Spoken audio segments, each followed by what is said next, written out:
Welcome back, viewers. What is food combining? Here's how a nutritionist explains it. Supporters say that not mixing some foods helps digestion and prevents weight gain, so we took it to a pro for answers. Clients often ask me about food combining, and there are 3 potential strategies they're inquiring about that use this terminology. Only one has merit scientifically. But I think it's helpful to understand the reasoning behind each food combining approach, and why simply focusing on eating a varied, balanced diet with plenty of whole foods is the best tactic to maximize your nutritional status and health. Here's what to know. You don't need to avoid combining certain foods. One method of food combining focuses on not mixing certain macronutrients, protein, carbs, and fat, not eating certain food groups together, such as starches and protein, or fat and protein, and only eating some foods by themselves, like fruit. The theory is that eating certain foods together interferes with digestion, because of the differing enzymes needed or the varying pH level or rate of digestion of these foods. Proponents of this type of food combining believe that competition in the gut causes food to rot in the body, which leads to the production of toxins, and triggers digestive distress and health problems. The truth is that these food combining rules don't make much sense for several reasons. First, your body does a very good job of releasing the enzymes needed to digest a meal, regardless of what you have consumed. In other words, your body supplies what is needed to accomplish the job of breaking down your food and absorbing the nutrients from your GI tract into your bloodstream. Many supporters of food combining claim that not following it leads to weight gain.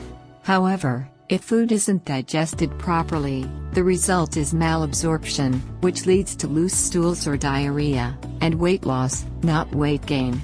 The vast majority of the population does not practice food combining, and we do not have an epidemic of malabsorption and weight loss.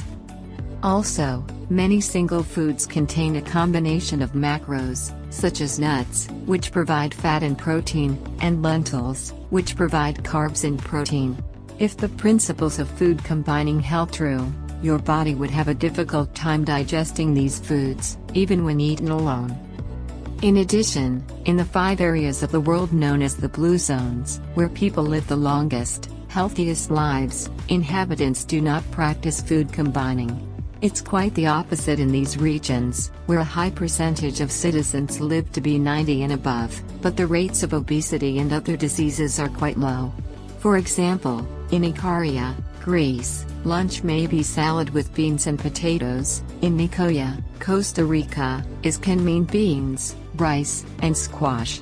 Neither meal adheres to food combining theory, which further diminishes its validity.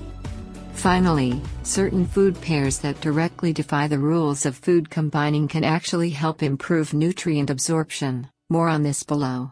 And, while there is only one published study that has specifically looked at food combining, researchers found no significant difference in the amount of weight loss or body composition changes between subjects who followed food combining guidelines and those who simply ate a balanced diet over a 6-week period. There were also no differences in fasting blood sugar or insulin levels, or in total cholesterol and blood fat concentrations. Vegans shouldn't worry about eating certain foods together. Another food combining question I'm often asked is if vegans need to eat certain foods together, like beans and rice, in order to create complete proteins. The answer is no, if you eat a varied diet and consume enough total protein and calories. An older theory was that in order to utilize plant protein efficiently, you must eat complementary proteins simultaneously. For example, rice and beans were thought to be complementary because the key amino acids, the building blocks of protein, that are low in beans are high in rice, and vice versa. Fortunately, your liver does a great job of storing various essential amino acids over the course of a day for later use. These amino acids then come together to effectively build or repair protein tissues in the body. Rather than eating specific combos, the best approach is to consume enough of a wide variety of plant foods daily, in order to take in a broad spectrum of both amino acids and other nutrients. But some food combos do make sense. The final strategy that some people refer to as food combining has to do with eating foods in duos that boost the absorption of a certain nutrient or nutrients. For example, only 2% to 20% of the iron found in plant foods, called non-heme iron, makes its way from your digestive tract into your blood. But consuming a source of vitamin C increases non-heme iron absorption by as much as 6 times. For this reason, food combinations that supply both nutrients are encouraged, especially for vegans, such as broccoli, iron, with tomatoes, vitamin C, black beans, iron, with red bell pepper, vitamin C, kale, iron, with oranges, vitamin C, and dark chocolate, iron, with strawberries, vitamin C. Another smart combo is fat with produce. Fat has been shown to significantly increase the absorption of fat-soluble vitamins and antioxidants in fruits and veggies. In one study, adults absorbed significantly more beta-carotene from both tomato sauce and carrots when these foods were combined with avocado, a healthy fat source. Other research found that essentially no carotenoid antioxidants were absorbed from salads dressed with fat-free dressing, compared to a high level of absorption when full-fat dressing was used. For this reason, it's a very good idea to not follow one of the key food combining principles above that calls for eating fruit by itself. Pairing fruit with healthy fats like nuts, seeds, or nut/seed butters, olives, or avocado will help you get more nutrition. As a bonus, it will also better regulate your blood sugar and insulin levels, which can spike when fruit is consumed solo. Bottom line about food combining. Apart from examples where pairing certain foods together can boost nutrient absorption, don't focus on rules about foods that should and shouldn't be eaten together.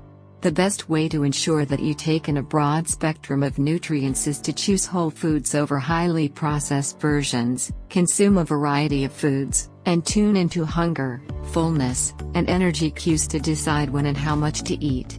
Establishing a consistent eating routine can help, such as eating 3 to 5 meals a day around the same times. Cynthia Sass, mile/hour, RD, is Health's contributing nutrition editor, a New York Times best-selling author, and a private practice performance nutritionist who has consulted for 5 professional sports teams. If you liked the video, give it a thumbs up and share it with your friends. For more interesting facts on the human body, subscribe to the channel.